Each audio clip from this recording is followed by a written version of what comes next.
This is the new Volkswagen Tiguan Allspace, and you can think of it as being like the plus version of the normal Tiguan, which would be the standard iPhone. So basically, it's about 30 centimeters longer than the normal Tiguan, and as a result, it has 7 seats. You'd have to pay a premium for that, of course, though. So the Tiguan Allspace costs from about £2,000 more than the normal Tiguan. So it starts from just over £29,000, but through CarWow, you can get it from just over £26,000. Now, if you want to see how much you can save on a new car such as this Tiguan Allspace, click on the pop-out banner in the top right-hand corner of the screen, or on the link below the video to go to carwow.com. Now, the only reason you'd have this car over the normal Tiguan is, of course, for this third row of seats. And from where I'm sitting, it's not all that good. It's very cramped, actually. In fact, it feels tighter in this very back row compared to that in the Skoda Kodiaq, even though they're effectively the same car underneath the skin. So yeah, headroom's really tight. This seat is pushed all the way back, and I've got no room for my legs. This third row is definitely just for kids and only for short journeys as well. Now, if I move the seat forward to get comfortable, like if I just fold this down, actually, you'll see. So now I've got enough knee room, just about enough, probably what I'd have in the back of a Kia Sorento. But I've had to push this seat forward, the headroom's still tight, and okay, some good features are you've got some storage here and some storage there, and the windows are a decent size in the very back. But look, if I skip through into the front, ouch, my head. Not much of a contortionist, am I? So now, for me to be comfy, this person in this middle row isn't going to be comfy because my knees are wedged up the seat in front, and that's in my normal driving position, and I'm at a very average height, 179 centimetres. So yeah, you are going to want to at least slide like that, and then the people in the back are cramped. So it's not ideal. Now you can see that you have through loading there, which is quite handy. So that's a good thing. That's what you get on the normal Tiguan. And like I just showed you can slide, and you can, where is it? There it is. Recline the rear seats. And actually, if you aren't carrying people in the back, then there's plenty of room here. Decent knee room, decent headroom. If you need to carry 3 across the middle row, it's all right. This middle seat is a bit of a perch, and there's this lump in the floor which does eat into foot space, but it's generally all right. What I do like is this, look, you've got massive windows, and the windowsill is actually quite low, so even small kids can get a good view out as well. So yeah, it's all right if you're not carrying people in the back. You've also got some 12-volt socket there and a USB for charging, and some climate control buttons as well. Now, the Allspace, being bigger than the normal Tiguan, has a larger boot. It's about 12 to 15%, but obviously not if you've got all the seats in place, because then it's quite a small boot. Though, look, I can fit a large suitcase in. Now, in a Kia Sorento with all its seats in place, I couldn't fit a large suitcase in, even though the Kia Sorento's boot capacity is slightly larger than the Tiguan's with all seats in place. It's all to do with the dimensions and the shape, really, though.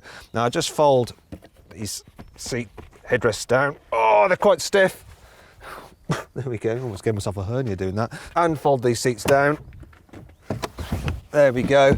And you get a sort of E-flat low floor. Now, there's no low lip to lift stuff over, but there is a bit of a hump here because under there is the Space Saver spare wheel. Other than that, there are a few practical features such as, oh look, we have a torch, little torch. There we go, which doubles as the boot light. You've got various tethering hooks and places to tie nets down to. You've also got a 12-volt socket in there as well. Then if you want to fold down the middle row seats, you just pull this lever and down they go down. Though they don't go all the way down on their own, so I'm going to have to clamber in and smack them into place, and then you get a pretty much flat low floor. It's not completely flat, but it's good enough. Now, if you want more detail on this car's practicality, click on the pop-out banner in the top right-hand corner of the screen, or on the link below the video, and you'll be able to see just how easy it is to fit a child seat in this car, what it's like with people in the back seats, and just how much stuff you can fit in this car's boot. Now, I actually want to continue talking about practicality here in the front, because VW, well, they just do this thing where they seem to think about everything. So the door bins are huge. They hold a big bottle of water very easily, and they're lined with felt so that things don't rattle around in there. You've got some more storage in here, and the cup holders, they thought about those as well. So for instance, look, press this button and they have these little grabbers, so they even hold a very small energy drink securely. You've got some more storage here for your mobile phone. It's grippy so it doesn't slide around, and you've got your USB inputs there, your line-in and your 12-volt socket as well. There's some storage up here on the dash. There's some more airplane style storage up here as well. which you can keep things in, like sunglasses and stuff. And there's some more storage down here, just by the steering wheel, and even underneath my seat, look, I've got a little drawer. The only thing that's a little bit disappointing is the glove box, which is merely average. I'll tell you what's also average. That's the interior design. Now, it's all very Volkswagen, so it's neat and tidy, and in places it feels quality, and the steering wheel's lovely. But other places, it doesn't feel quite so expensive, and the design's a little bit meh, really. It's a bit dull.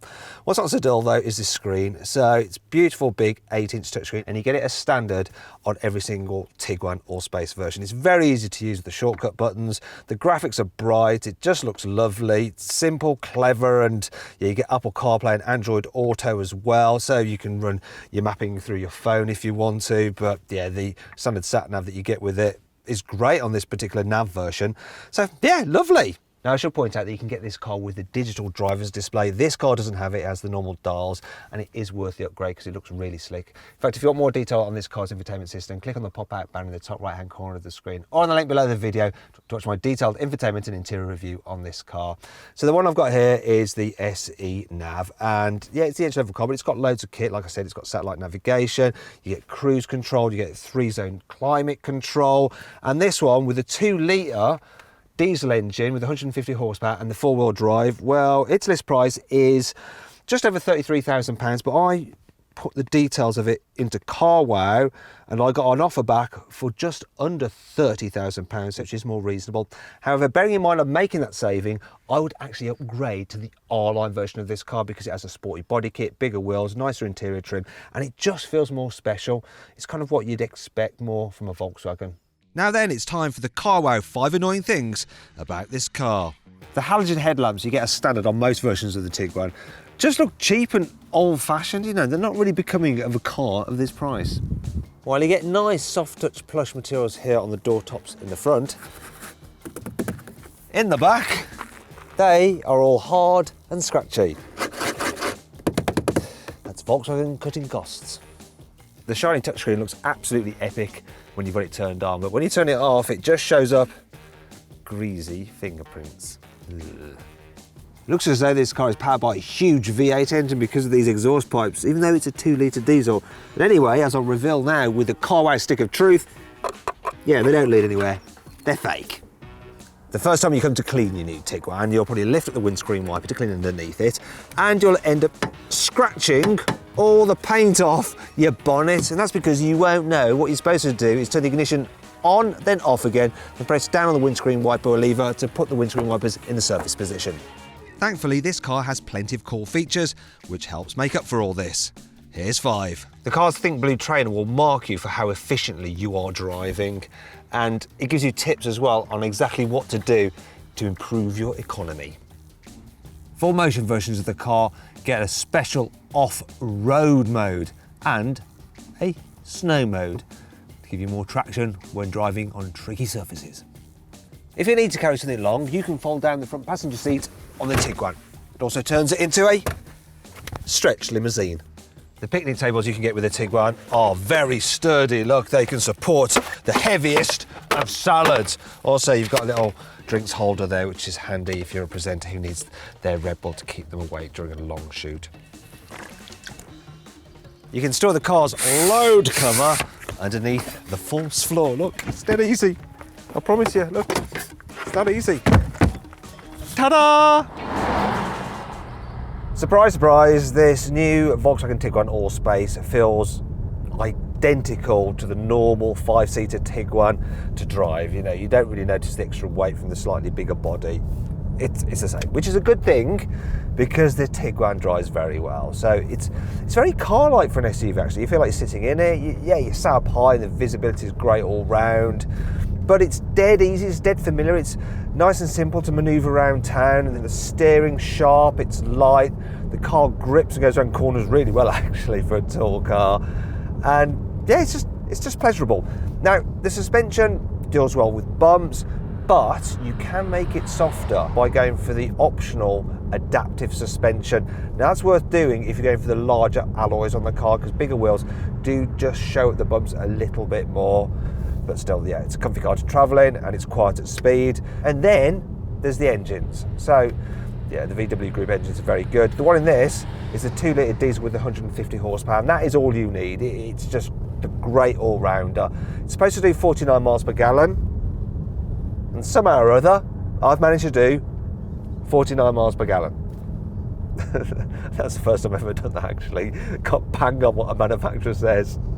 Now, the engine itself is smooth, it's punchy, it's good if you want to tow. Now, if you're just going to be driving around town though, not doing many mods, get the 150 horsepower petrol. It's got enough performance for round town, but if you're going fully loaded with 7 people in this car, it might start to struggle a bit. Doesn't that though? Yeah, great. Oh, should mention gear changes. It can feel a little bit notchy, but the shift is positive, and if you're on an automatic, of course, you can get one of those as well. Also, you can get this car with 4-wheel drive, which is what this car has, but I wouldn't bother paying the extra for it unless you really, really want to go off-road, and this isn't the best off-roader if you wanted that kind of thing anyway, so yeah. Just get the front-wheel drive car, save yourself some money.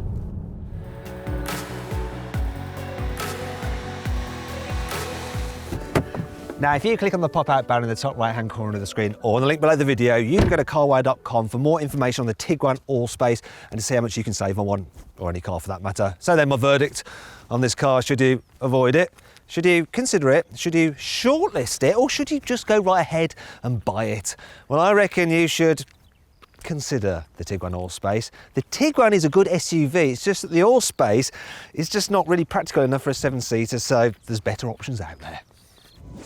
If you enjoyed this video, please like it and share it. Click on our logo to subscribe to this channel, on the video window for more content, and on the deals box to the right to see how much money you can save on a new car at carwow.com. Now, did you spot the Easter egg in this video? It was the pot of allspice in the car's under-seat drawer. Get it? Allspice? Allspace.